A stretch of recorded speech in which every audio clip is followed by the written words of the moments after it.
Hi guys. Today I'm going to discuss the hypothetical personality disorder Ramachandran deems temporal lobe personality, or TLP, in Chapter 9. And I'll also talk a little bit about SP, or sensed presence, another psychological condition that's associated with some neurological theories. So in Chapter 9, Ramachandran hypothesizes that seizures may trigger abnormal synaptic communication between neurons of the temporal lobe and the limbic system, this being seizures in the temporal parietal lobe. With each seizure, this connection is strengthened. He coins the effect kindling. According to this hypothesis, seizures in the temporal lobe trigger abnormal communication between processes of the visual system and the amygdala. The irregular amygdala activation hypothetically triggers feelings associated with typically mundane visual processing. This condition leads to the hypothetical personality Rama coins temporal lobe personality, or TLP. Symptoms of TLP include hypergraphia, or the urge to write, spiritual leanings like a deep connection to an omnipotent being, and an intense interest in discussing metaphysical topics. Ramachandran hypothesizes that individuals with TLP experience a heightened emotional response to visual processes as a result of kindling between the temporal lobe and the amygdala. To test this hypothesis, Ramachandran and his colleagues recruited two patients that presented signs of TLP. They showed the participants images and sampled their galvanic skin response, or GSR. Theoretically normal participants demonstrate a heightened GSR in response to sexually explicit, violent, or familiar imagery. Mundane imagery typically correlates to little or no GSR response. In this case study, the two subjects reported a heightened response to religious imagery and abnormally low response to other stimuli. Ramachandran emphasizes that not all patients with temporal lobe epilepsy demonstrate TLP or become religious. The subjective experience of epilepsy, like many neurological conditions, is nuanced and idiosyncratic. However, some curious metaphysical experiences persist in cases that are relevant to this topic. One such concept is sensed presence, or SP. This is defined as the feeling of an unseen sentient being in one's vicinity. Over the course of more than 20 years, Michael Persinger's lab collected data from approximately 500 participants who experienced SP. Of these cases, 80% of subjects who experienced SP on the left side of their body associated with negative or apprehensive emotions.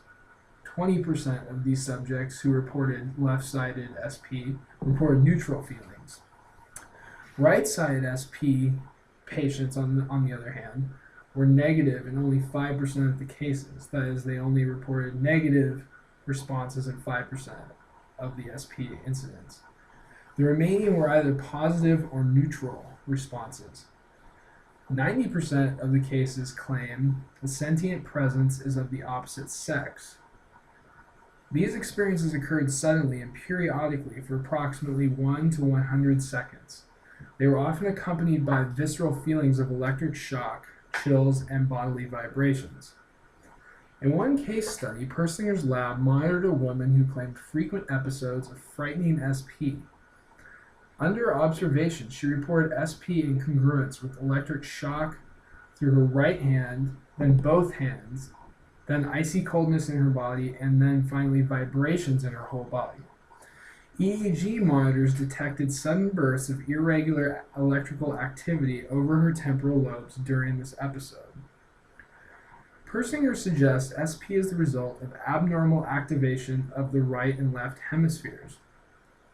Under normal circumstances, left and right temporal hemispheric activity is opposed by milliseconds.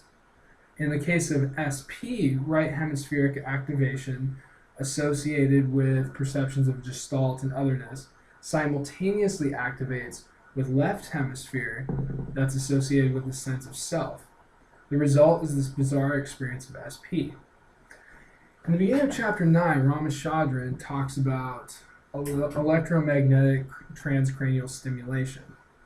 Michael Persinger attempted to stimulate SP by exposing the left and right hemispheres of the brain to weak magnetic fields. Similar to the transcranial magnetic stimulation mentioned by Ramachandran in the beginning of Chapter 9, like I just said, Persinger's God helmet exposed the cranium to magnetic fields that are about 5 times weaker than the traditional transcranial electromagnetic stimulator. Under double-blind conditions, Persinger exposed 48 university women and men to weak, complex pulsed magnetic fields. One group was treated over the right temporal parietal region, another over the left temporal parietal region, and a third over both hemispheres of the brain. A fourth group of participants received the sham treatment. Subjects that received stimulation to the right hemisphere or both hemispheres reported more frequent incidents of SP, in addition to fear and odd smells in the room. The EEG evidence and previous experiment seems to support the theory that irregular temporal lobe activity, like that which occurs in individuals with epilepsy or head trauma, is at least partly responsible for feelings of sentient presence. However, this theory has its critics. A group of Swedish scientists consulted with Persinger to reproduce his findings.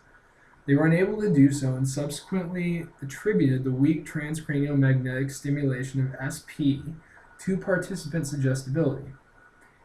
In addition, they questioned the validity of Persinger's methods, specifically his claim of double-blind technique. Persinger, of course, denies this critique, claiming methodological and equipment issues on part of the Swedish scientists. This idea of SP has also been attributed with people who are in low oxygen environments, like those climbing mountains, and also people who have had near-death experiences. It's not completely uncommon, and there's a lot of anecdotal evidence that suggests it exists. Of course, it seems that it's highly controversial as to what actually causes this concept of SP. Anyways, I hope you got something out of my presentation, and I will look forward to talking to you guys more on Wednesday. Thank you. Goodbye.